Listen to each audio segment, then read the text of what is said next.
Donald Trump welcomed his Russian counterpart Vladimir Putin in Alaska for a summit-level talk on the war with Ukraine.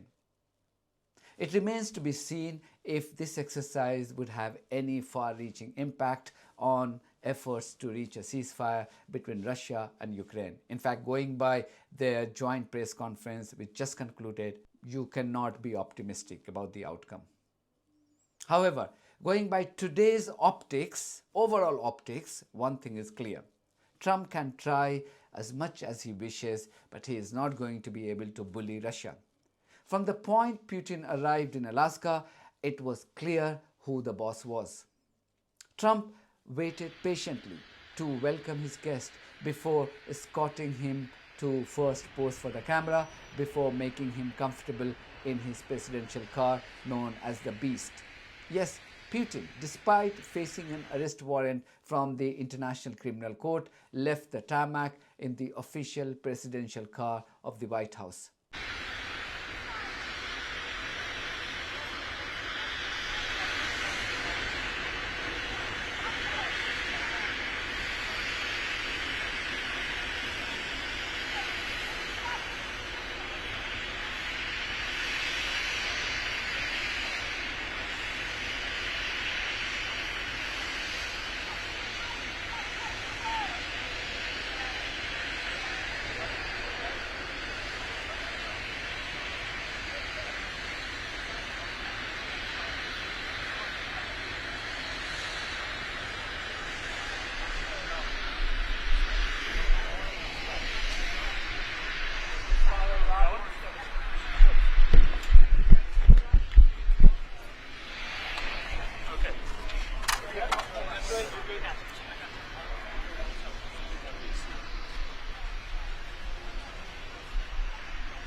After the video of Putin dominating the proceedings at the airport went live from the White House's official channel on YouTube, some advisors of Trump may have told him that he didn't appear to have the upper hand and optics favored his guest from Russia. The White House moved with lightning speed to post another short clip from the same place, but this time the video had questions from a media representative seeking to embarrass Putin. Watch the video for yourself first. Mr. Putin, did you underestimate Ukraine? President Putin, will you stop killing civilians?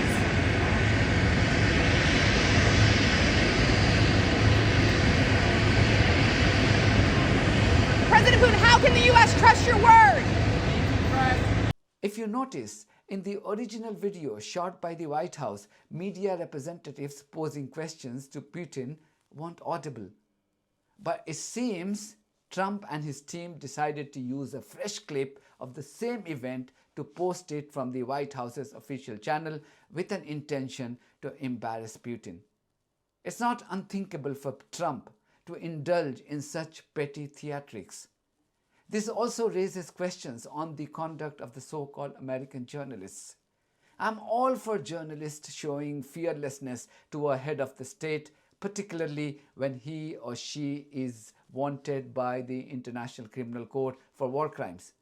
But there was another individual currently wanted by the ICC for war crimes who visited the White House twice in the last 7 months. His name is Benjamin Netanyahu. This bloodthirsty terrorist has killed far more civilians than what Putin is accused of. Did you see any so-called American journalist asking Netanyahu if he would stop killing civilians during his visit to the White House on both the occasions?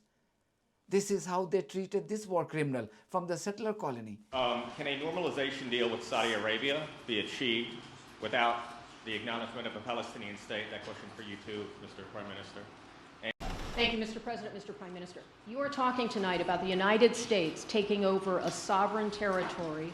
What authority would allow you to do that? Are you talking about a permanent occupation there, redevelopment?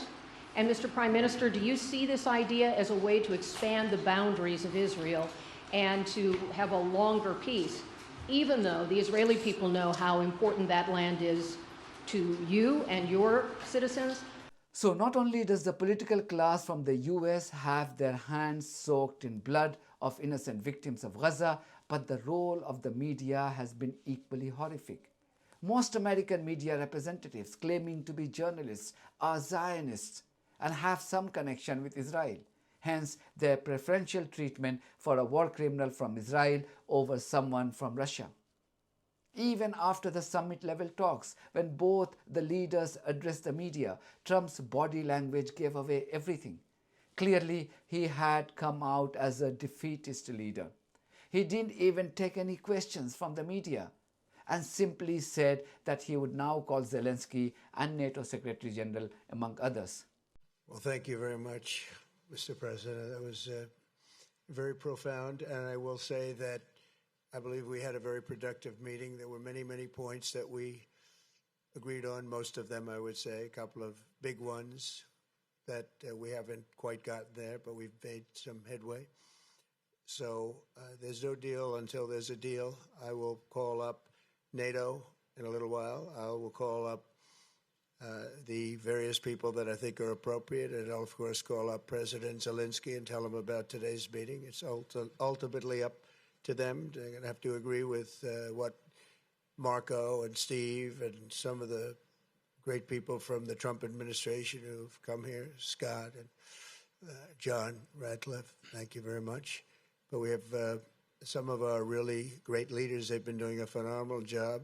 We also have some tremendous Russian business representatives here, and I think everybody wants to deal with us. We've become the hottest country anywhere in the world in a very short period of time, and we look forward to that. We look forward to dealing. We're going to try and get this over with. We really made some great progress today. I've always had a fantastic relationship with President Putin, with Vladimir. We had many tough meetings, good meetings. We were interfered with by the Russia hoax. That made it a little bit tougher to deal with, but he understood it. I think he's probably seen things like that during the course of his career. He's seen it all, but we had to put up with the Russia hoax. He knew it was a hoax, and I knew it was a hoax, but what was done was very criminal. But it made it harder for us to deal as a country in terms of the business and all of the things that we'd like to have dealt with. But we'll have a good chance when this is over. So just to put it very quickly, I'm going to start making a few phone calls and tell them what happened. But we had an extremely productive meeting, and many points were agreed to. There are just a very few that are left. Some are not that significant. One is probably the most significant, but we have a very good chance of getting there. We didn't get there, but we have a very good chance of getting there. I would like to thank President Putin and his entire team, whose faces, who I know in many cases, other than that, whose faces I get to see all the time in the newspapers. You're almost as famous as the boss. As for Putin, he used the opportunity to repeat his justification for attacking Ukraine. And you know fully well that one of the central issues was the situation around Ukraine. We see the strive of the administration and President Trump personally to help facilitate the resolution of the Ukrainian conflict. And his strive to get to the crux of the matter, to understand this history, is precious. As I've said, the situation in Ukraine has to do with fundamental threats to our security. Moreover, we've always considered the Ukrainian nation, and I've said it multiple times, a brotherly nation, however strange it may sound in these conditions. We have the same roots, and everything that's happening is a tragedy for us and terrible wound. Therefore, the country is sincerely interested in putting an end to it. At the same time, we're convinced that in order to make the settlement lasting and long-term, we need to eliminate all the primary roots, the primary causes of that conflict. And we've said it multiple times, to consider all legitimate concerns of Russia and to reinstate a just balance of security in Europe and in the world on the whole. And I agree with President Trump, as he has said today, that naturally the security of Ukraine should be ensured as well. Naturally, we are prepared to work on that. I would like to hope that the agreement that we've reached together will help us bring closer that goal and will pave the path towards peace in Ukraine. Clip. Meanwhile, as I speak, the rogue regime of Netanyahu has slaughtered more children who were taking refuge in a school. Israeli terrorists working for Netanyahu also killed dozens of more starving civilians when they turned up to collect food supplies from Gaza Humanitarian Foundation, run by bloodthirsty American mercenaries. There are also reports that the International Criminal Court is about to accept an application for arrest warrants for two more Israeli terrorists, namely Ben-Gvir and Smotrich. Both of them are members of the Netanyahu government. In fact, Netanyahu government's future survives on their support. Unlike Netanyahu, these two terrorists are likely to face arrest warrant on apartheid charges. If this happens, then they would become first two terrorists facing arrest warrants from the ICC on apartheid charges. And not too long ago, the US administration run by Trump was rolling a red carpet to welcome Ben-Gvir, just like it did to welcome Netanyahu and his former defense minister Yoav Gallant, another Israeli terrorist facing an arrest warrant from the top world court.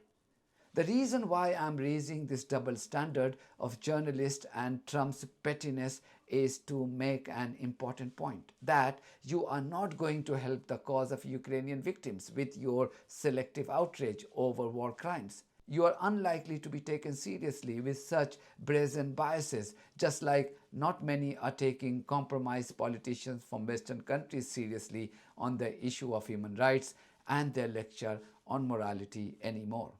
That's it from me. Thank you very much for your support of this platform and our journalism on buymeacoffee.com and Patreon. If you too think that our journalism is worth supporting, then you too should consider becoming part of it.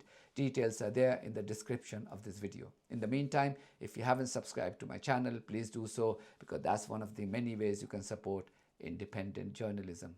God bless you all.